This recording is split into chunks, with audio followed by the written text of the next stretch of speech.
Estamos de volta e agora no terceiro bloco do programa A Polêmica, Eleições 2016. Nós estamos conversando com o cientista político Hamilton Garcia e nesse bloco eu quero falar um pouquinho com você sobre a questão da reforma política. A gente tem ouvido falar muito de reforma política nos últimos meses, nos últimos anos, por conta de toda essa situação que o brasileiro vive na política. O senhor acredita na reforma política? O senhor acha? Estou te perguntando isso porque eu conheço pessoas que não acreditam em reforma política, pessoas que acham que a política não tem mais salvação. O senhor acha que existe uma forma de mudar? Não, tudo tem salvação, né? E a situação que a gente vive no Brasil hoje, apesar do agravamento da situação econômica, ela é essencialmente uma crise política, né? Do desarranjo que a gente veio comentando aqui durante essa conversa. O que a gente precisa, na verdade? A gente precisa de um sistema político que dê ao eleitor os parâmetros para ele fazer as suas escolhas. Então, isso significa que você tem que empoderar os partidos políticos, você tem que, de alguma forma, fazê-los ter um protagonismo como as instituições capazes de fazer esse meio de campo entre a sociedade e o Estado, que esse é o papel do partido político na democracia moderna, né?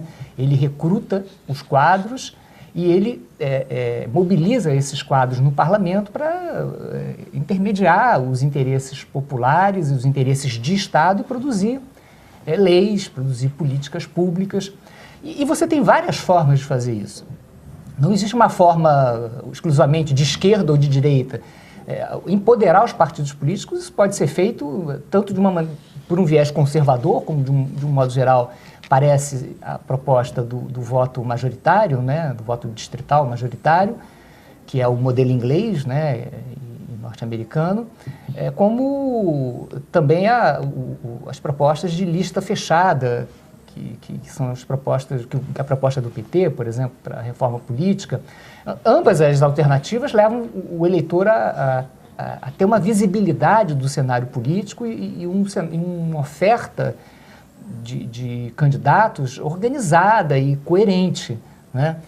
Porque o sistema político, ele funciona de duas maneiras. Uma, ele serve para você, do ponto de vista da sociedade, afirmar os interesses e organizar os interesses que vão ser representados, né? E de outro lado, do lado da face do Estado, serve para você acomodar esses interesses que são previamente selecionados através das lideranças partidárias, selecioná-los e acomodá-los à disputa política, né, no parlamento. Eles ficam lá se debatendo, discutindo e produzindo o que a gente chama consenso. É para isso que serve o sistema político. E isso não está funcionando no Brasil.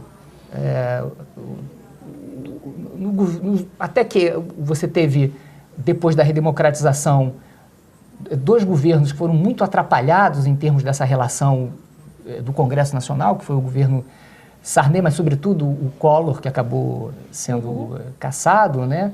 E o governo Fernando Henrique foi um governo assim, mais estável em termos da relação com os partidos e as forças políticas. Mas depois daí,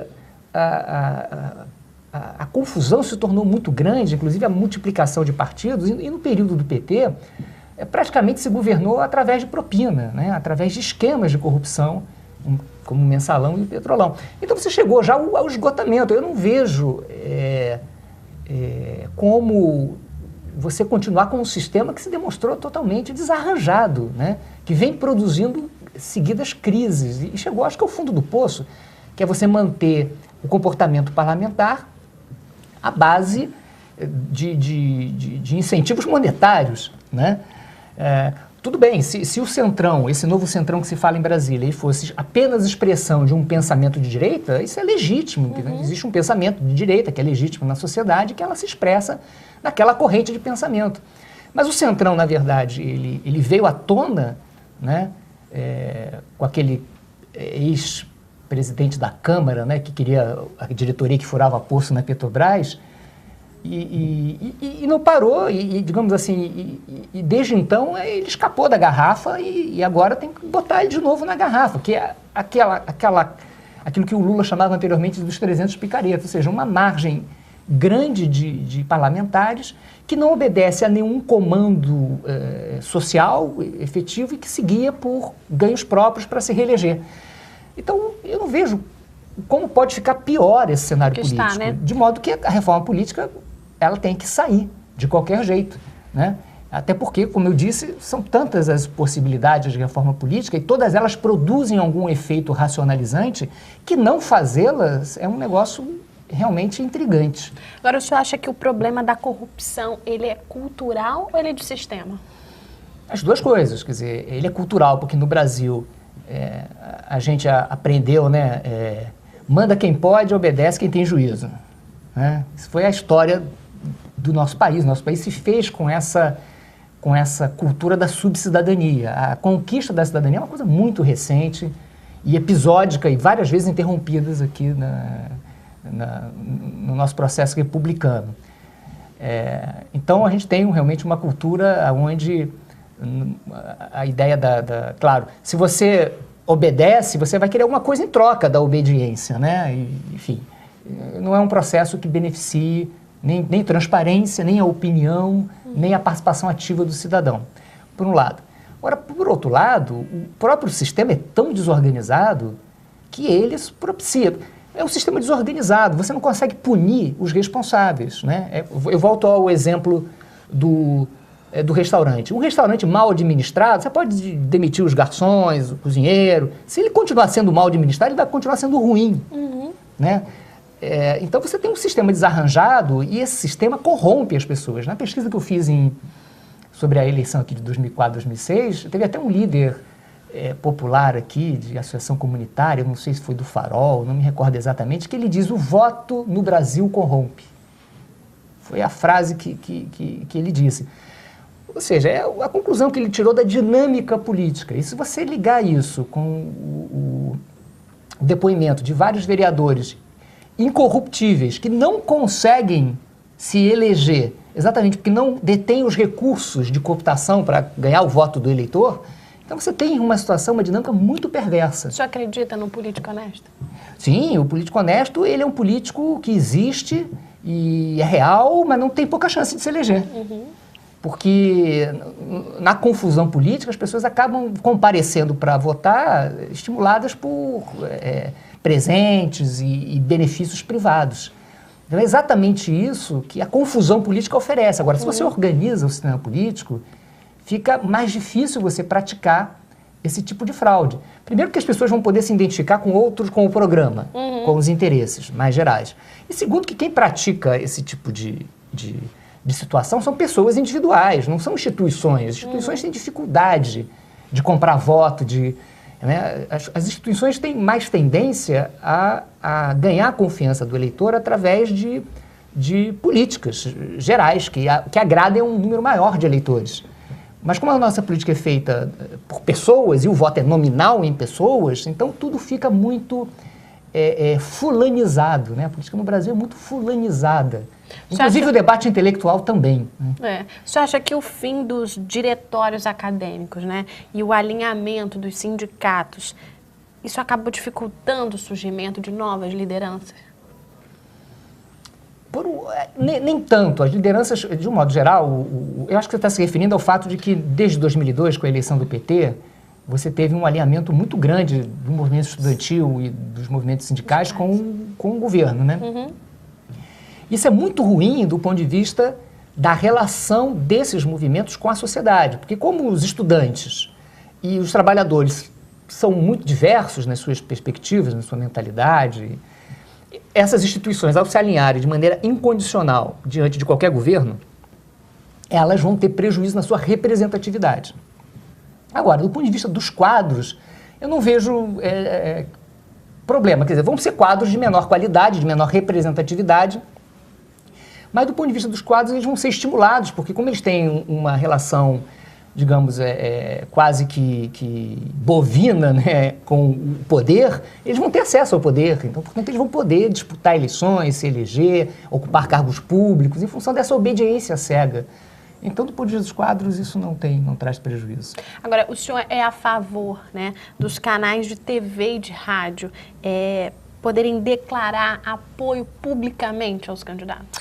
Eu acho que empresas, telecomunicação, ou de produção, material, quer dizer, toda organização social deve ter o direito de expressar assim como você tem os seus princípios editoriais, você pode, a partir dos seus princípios editoriais, derivar certos apoiamentos.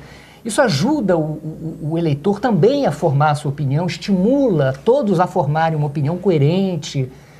As democracias ocidentais maduras, isso é uma situação normal. O eleitor conservador tende a comprar os veículos mais conservadores, com os quais ele se identifica.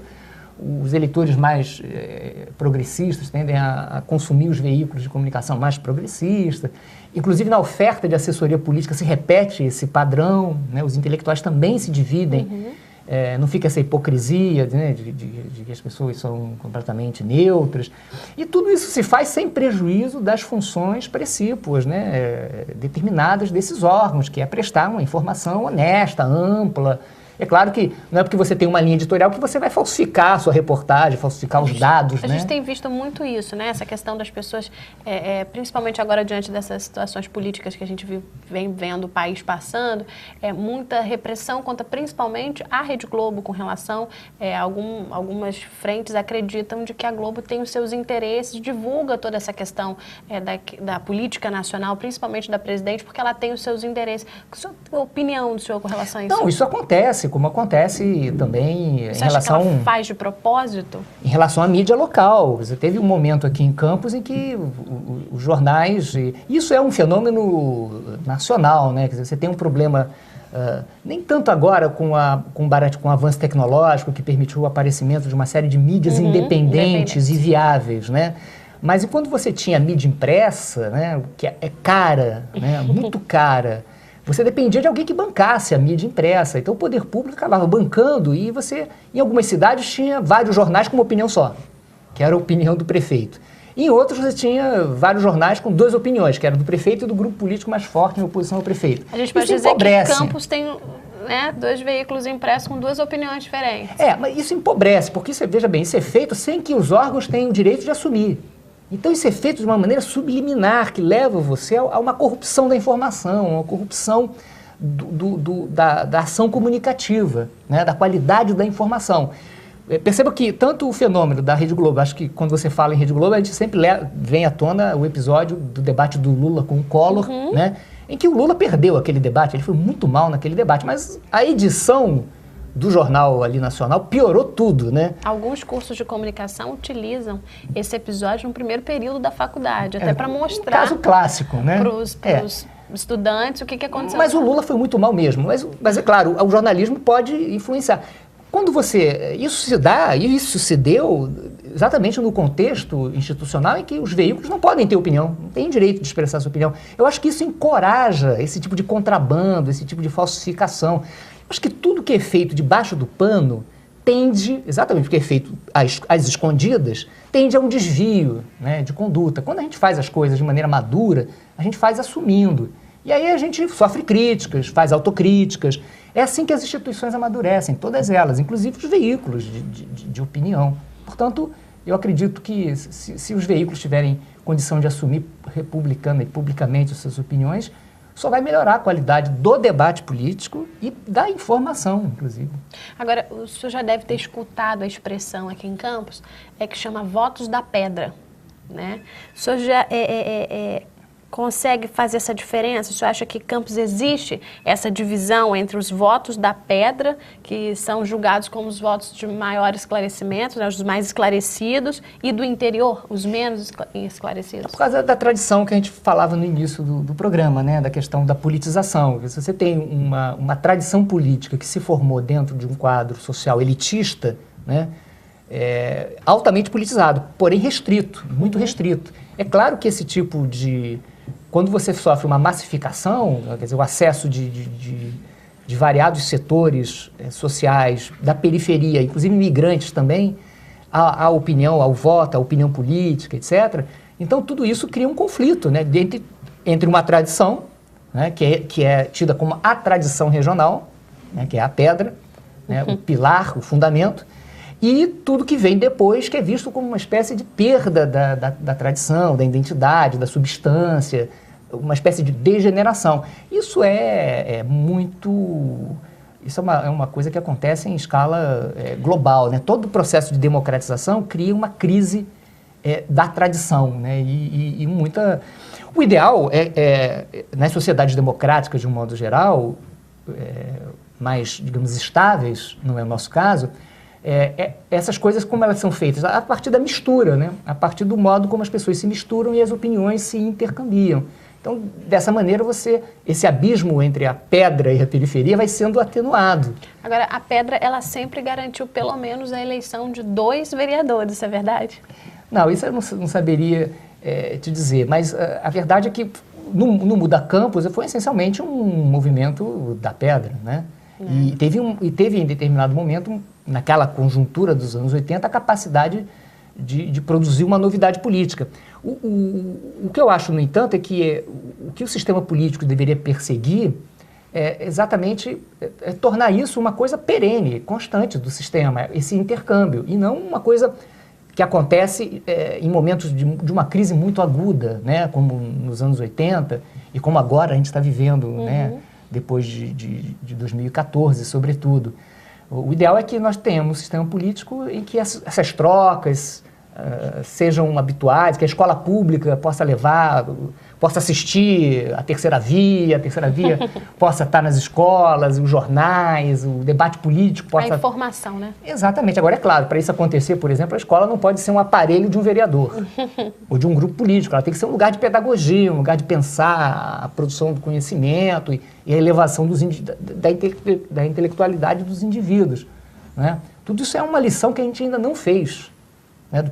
Do ponto de vista... Se fala muito em reforma educacional e tudo, mas em grande parte do sistema educacional é dominado por... Aqui mesmo em Campos, você teve... A UENF, quando lançou o curso de educação dela, era um curso para formar diretores, dirigentes educacionais, exatamente na lógica de fortalecer a instituição escolar, né, e, a partir daí, transformar a qualidade. Mas, na verdade, enquanto a UENF oferecia esses profissionais, teve que fechar o curso, porque os diretores, os coordenadores pedagógicos eram recrutados aqui por conveniências eleitorais do vereador e não por capacitação técnica, que é recente, a ideia de que você faz concurso específico para essas áreas, muito recente. Então, tudo isso acaba realmente comprometendo a ideia da gente ter essa troca, né, da visão entre as elites e as massas, né? Agora, Hamilton, você acredita que a mudança na política começou um pouco depois dessa questão da lei da ficha limpa, né, que garantiu que pelo menos o candidato só entrasse, né, se pré-candidatasse se ele fosse realmente ficha limpa, se ele não tivesse um histórico aí de condenações e de processo? Acho que foi a partir daí que tudo começou a mudar. Olha, isso deu... não criou um divisor de águas, porque o divisor de águas, como a gente já conversou aqui, ele vai depender da reforma institucional, né, do sistema político. Mas ele criou um selo de qualidade, quer dizer, reduziu, ele fez uma limpeza dos casos mais extravagantes, né? E eu acredito que a ficha limpa combinada com essa medida aprovada pelo Supremo, de que a pessoa condenada em segunda instância, né, por júri, por colégio de juízes, vai para a prisão, isso cria, de fato, um ambiente mais saudável, né? Mais propício ao debate político, porque você vai afastar, vai tirar um pouco a esfera política das páginas policiais e levar mais para as questões econômicos, sociais. Então, acho que foi uma iniciativa importante, não só por conta de ter criado esse selo de qualidade, né, e isso incentiva a classe política a ter condutas, digamos, de qualidade, como também mostrou que a sociedade civil tem como... Isso já tinha sido exercitado lá na Constituinte, né, entre 1986 e 88, mas permitiu, mais uma vez, reiterou a importância que tem as iniciativas populares, as iniciativas políticas populares de projeto de lei, que foram, nesse caso da ficha limpa, organizados por movimentos populares, movimentos de cidadão. De modo que... E agora está sendo repetida, embora a iniciativa tenha sido do Ministério Público, as 10 medidas contra a corrupção, ela também foi feita em parceria com as entidades, com os movimentos populares. Então, isso também traz uma renovação da política brasileira pelo lado do eleitorado, que passa a ter uma posição mais proativa, né, de intervir na legislação. Ok, chegamos então, o papo é muito bom sobre política, chegamos ao fim de mais um programa Apolêmica, especial Eleições 2016. Hamilton, eu gostaria de te agradecer pela entrevista, pela oportunidade de discutir, né, em todos os âmbitos a questão da política, eu que agradeço o convite. Tão desgastado. E parabenizo o jornal pela pauta e a capacidade de enfrentar os grandes temas nacionais e locais. Chegamos ao fim de mais um programa Apolêmica. Obrigada pela sua companhia durante todo o programa e nós voltamos então na semana que vem com mais um entrevistado.